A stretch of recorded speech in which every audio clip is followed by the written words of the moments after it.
हाय दोस्तों, आज हम लोग आए हैं भितारवा गांधी आश्रम और आप सभी का भितारवा गांधी आश्रम में स्वागत है। और आप सभी से रिक्वेस्ट है कि मेरे चैनल को सब्सक्राइब करें, लाइक करें और कमेंट करें। और आइए हम भितारवा आश्रम के सभी दृश्यों को दिखाएंगे। जी, महात्मा गांधी जी की जो 1917 में चंपारण के लोगों के दुख दर्द जाने और चंपारण से ही तिनकठिया और नीलों की जो खेती होती थी उसके विरुद्ध जो अंग्रेज़ों से लड़ाई लड़ी, उसे हम चंपारण सत्याग्रह के नाम से भी जानते हैं। बापू ने ही इस आज़ादी के संग्राम को चंपारण की धरती से शुरुआत करके पूरे देश को आज़ाद कराया था। और उसमें जितने भी उनकी भूमिका है उस सभी भूमिका के चित्र यहाँ पर जो संग्रह करके रखा गया है, जो भितारवा गांधी आश्रम के नाम से भी जाना जाता है। और आइए आप सभी को यहाँ के सभी दृश्यों को हम दिखाएंगे कि महात्मा गांधी। दोस्तों देखिए, हम भितारवा गांधी आश्रम के प्रांगण में खड़े हैं और आपको यहाँ से दिखाएंगे कि महात्मा गांधी जी की कौन कौन से स्मृति है। और महात्मा गांधी जी 1917 में जो चंपारण आए और यहाँ पर ठहर कर और यहीं से किसानों की सभी समस्या को निदान करते थे। और यहीं से हम पूरा जो देश है उसको आज़ाद करने के काम इसी आश्रम से किए। और आप लोग के सामने जो देख रहा है झोपड़ खपरपट्टी वाला छोटा सा घर, इसको हम आपको दिखाएंगे। और इसी जो आश्रम में महात्मा गांधी जी विश्राम करते थे। और यहाँ पर आप लोग देख रहे हैं पूज्य बापू का मुख्य स्मारक गृह इसी में। और इस घर में देखिए जौन से कोठी था, जैसे हरदिया कोठी, जहाँ से नील का सबसे बड़ा फैक्ट्री हुआ करता था और अंग्रेज़ों को वहाँ कोठी हुआ करता था, उसका भी यहाँ पर चित्र दिखाएंगे। और यहाँ पर सबका जो जगह था अंग्रेज़ों के कैप्चर में, जौन सा कोठी, सब कोठी का यहाँ पर चित्रण है। और देखिए ये जो है यही घर है जिस घर में बापू यहाँ पर विश्राम करते थे रात्रि के समय में। यहाँ पर नील का तैयार टिकिया और टिकिया बनाने का पूर्व जो गोथाई होता था पानी, वो देख रहे हैं। यहाँ पर नील का पौधा का जो चित्र दिखाया गया है फोटो में। और यहाँ पर नील की कटाई कैसे की जाती थी, उसकी रख रखाव कैसे किया जाता था, और उसे पानी से भरे हौज में नील की कैसे गोताई की जाती थी। पिपरा कोठी का चित्र यहाँ पर है। और सबसे पिपरा कोठी यहाँ पर दिख रहा है चित्र है। शनिचरी कोठी का ये सब स्मृति चिन्ह है। यहाँ पर हरदिया कोठी का भी स्मृति चिन्ह है कि हरदिया कोठी कैसा था। यहाँ बेतिया राज का मुख्यालय का फोटो लगा हुआ है। और यहाँ पिपरा कोठी के भी फोटो लगा हुआ है, बेतिया राज का मुख्यालय का देख रहे हैं। यहाँ पर रानी का जो महल था उसके भी फोटो लगा है। हजारीमल धर्मशाला जहाँ निवास किए थे बेतिया में, उस जगह का भी। बापू ने चंपारण यात्रा के समय जिस कोठी पर गए, जहाँ अंग्रेज़ों का अत्याचार था, उसको आज़ाद किए, उस सब का फोटो इसमें लगा हुआ है। आप लोग देख रहे हैं जांता पड़ा हुआ है। उस समय जो बापू यहाँ रहते थे उस समय इसी जांता का यूज करते थे, अपने खुद इसको जांता को चलाकर इससे गेहूँ से आटा निकालते थे और मसूर और बकला अरहर के साबुत को दर कर दाल निकालते थे। अपना भोजन अपने स्वयं पकाते थे और इस चक्की से स्वयं चलाकर और आटा भी पीसते थे। और लोगों को स्वावलंबी होने के एक संदेश दिए कि देखिए, हम अपने समय में इतना कुछ करने के बावजूद भी अपना ये चक्की स्वयं चलाए, किसी के गुलामी के अंदर नहीं रहे, गुलाम नहीं रहे। और आप सभी से भी इस स्मृति चिन्हों से सीखना चाहिए कि हम किसी के गुलाम न रहे, हमारे पास जो सुविधा है उसका यूज करके खुद स्वावलंबी बने और अपने समाज को भी, अपने समाज के लोगों को भी स्वावलंबी बनने की शिक्षा दे। और देखिए बापू का जो पुराना समय का टेबल है और यहाँ पर पूजा जो करते थे घंटी बजाते थे पीतल की, वो पुरानी पीतल की घंटी भी है। और एक टेबल जो है जो शीशा में पैक करके रखा गया है।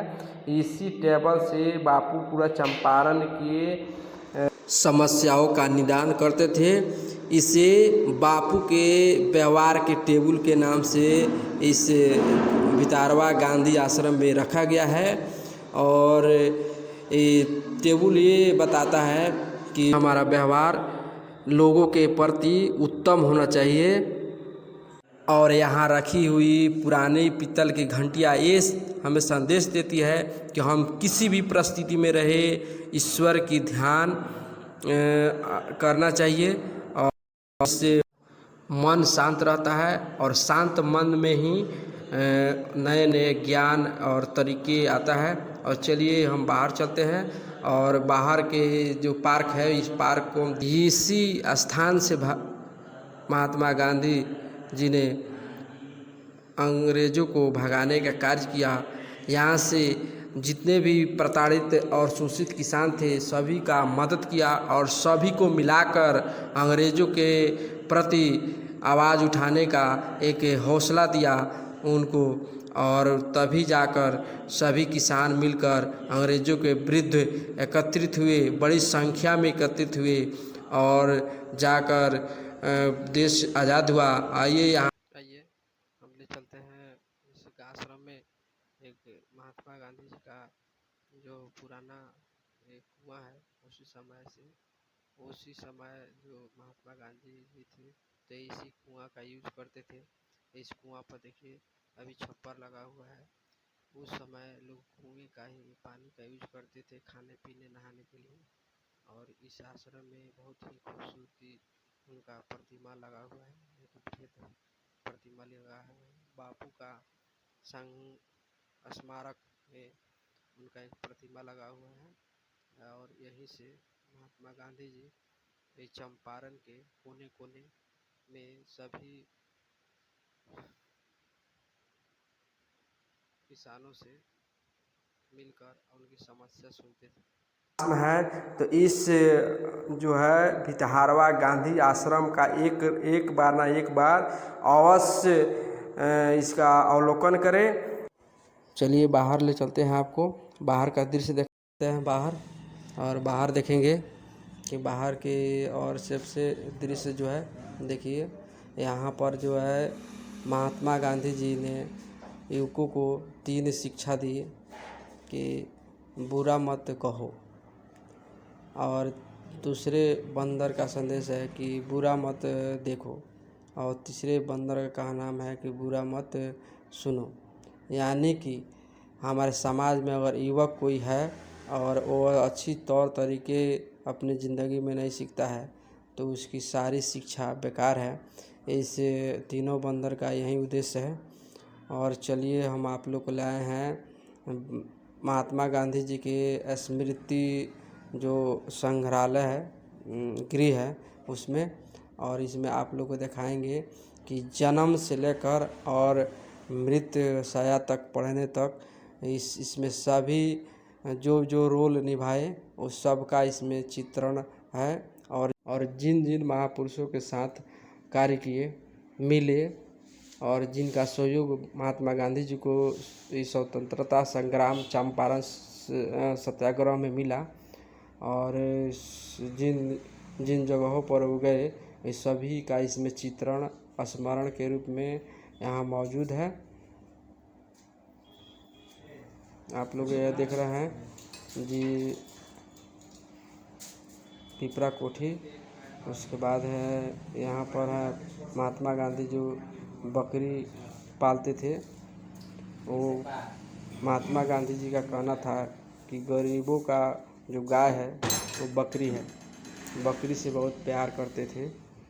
और यहाँ पर देखिए उनकी सभी स्मृति चिन्ह लगी हुई है।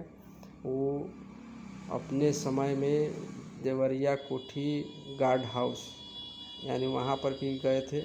वहाँ पर भी जो अत्याचार किसानों के साथ हो रहा था उनका भी निवारण किया। और इसमें स्मृति में उनकी हजारों चित्रण हैं जो आज़ादी के समय सभी रोल किए थे। जैसे साइकिल ये चलाते हुए दिख रहे हैं, ये भाषण यानी सभा को संबोधन करते हुए उनका चित्रण है। आंदोलन का उनका चित्रण है। और ये साबरमती जो आश्रम था वहाँ का चित्रण है। देखिए महात्मा गांधी जी की धर्मपत्नी कस्तूरबा जी का ये एक बड़ी मूर्ति है। इनका भी रोल जो था आज़ादी में एक महत्वपूर्ण भूमिका था। गांधी जी के सभी जगहों पर इसने साथ दिया, चाहे वो चंपारण का सत्याग्रह हो या साबरमती आश्रम में गांधी जी का जो नमक आंदोलन किए थे, उस सभी कार्यों में उसने सहयोग दिया। और देखिए महात्मा गांधी जी के जो एक हस्तकरघा था, जो चरखा बोला जाता है, जिससे वो सूत काटते थे और स्वदेशी को अपनाने के लिए बहुत जोर दिए कि अपना खुद का ये चरखा चलाकर सूत काटो और स्वदेश में ही अपने पहनने के लिए कपड़ा उत्पादन करो। और इसने विदेशी वस्त्रों को बहिष्कार करने के लिए लोगों को संदेश दिया कि विदेशी जो सामान है उस सब का बहिष्कार कीजिए और स्वदेश में जो है लोगों को रोज़गार दीजिए, अपने को भी समय में बांधिए और अपने आप को स्वावलंबी बनिए। और देखिए उनके स्मारक के आसपास में एक फव्वारा लगा हुआ है तत्काल में ही, यह भी खराब पड़ा हुआ है। तो यहाँ के भितिहारवा आश्रम में जो नया ये स्वरूप बना है ये सभी ठीक ठाक नहीं है। और आप आए ये तो इस सब का घूमकर भ्रमण कीजिए। और यहाँ पर देखिए बाहर जो स्मारक गृह है उसके बाहर भी महात्मा गांधी जी का बड़ी बड़ी प्रतिमा लगी है। इसका भी आप लोग आइएगा तो इसका भी दर्शन कीजिएगा। ये देखिए गांधी जी का एक विशाल प्रतिमा लगी हुई है। ये आप लोग जब भी आइए भितिहारवा आश्रम तो इस सब का आप लोग को दृश्य मिलेगा। और बापू जी के जन्म से लेकर मृत्यु तक की जितने भी उसने अपने भूमिका निभाई है, जिस रूपों में, सभी का यहाँ चित्रण मिलेगा। यह जो स्थल है यह बेतिया से 37 किलोमीटर दूर है, नरकटियागंज से 14 किलोमीटर दूर है और इसी के सटले 3 या 4 किलोमीटर दूर रामपुरवा अशोक स्तंभ है। यहाँ से आप लोग उस अशोक स्तंभ का भी दर्शन कर सकते हैं। और ये जो स्थल है बहुत ही शांतिनुमा स्थल है। यहाँ पर प्रतिदिन हजारों की संख्या में लोग दर्शन करने के लिए आते हैं। और आप लोग भी आइए। और मेरा वीडियो अच्छा लगे तो दोस्त मेरे चैनल को सब्सक्राइब कीजिए, लाइक कीजिए। और ये भितिहारवा आश्रम के बारे में जो भी आप लोग जानते हैं, कमी बेशी हो उसके कमेंट बॉक्स में कमेंट कीजिए।